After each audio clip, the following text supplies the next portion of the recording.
కొంచెం మంచి టార్గెట్ అనిపిస్తుంది ఇంగ్లాండ్కి అయితే. రేపు కనీసం టీ సెషన్ వరకు అయితే మనం ఆడగలగాలి. 2 సెషన్లు ఆడగలుగుతారంటే కష్టమే, ఎందుకంటే వికెట్లు ఏం లేవు కాబట్టి, ఇంకా 4 వికెట్లు ఉన్నాయి కాబట్టి కష్టమే. కనీసం వీళ్ళనంత స్కోర్ అయితే చేస్తే అదంతా బోనస్ కింద అవుతుంది.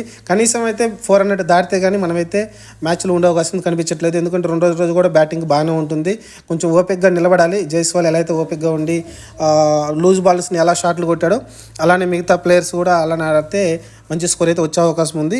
చూడాలి. 3వ రోజు నుంచి అయితే బాల్ తిరిగే అవకాశం కనిపిస్తుంది. ఈరోజు పెద్దగా టర్న్ అయితే కనబడలేదు మనకి. బాల్ ఈజీగా వస్తుంది. వాళ్ళ లైన్ అండ్ లెంత్ తోటి అలానే మంచి ఫీల్డింగ్ సెట్ పెట్టుకుని అయితే మన వాళ్ళని అయితే కొంచెం ఇబ్బంది పెట్టే ప్రయత్నం చేశారు. కానీ జైస్వాల్ అయితే లూజ్ బాల్ని ఈజీగా అయితే బౌండరీ 6లు ధరించాడు. అలానే సెంచరీ దగ్గర కూడా 6 కొట్టి సెహ్వాగ్ టైప్లో అయితే సెంచరీ అయితే పూర్తి చేసుకున్నాడు. ఓవరాల్గా అయితే 179 రన్స్ చేశాడు. ఇంకా క్రిజ్లో ఉన్నాడు. 17 4లు 5 6లతో అయితే ఈరోజు అతనే హీరోగా నిలిచాడు.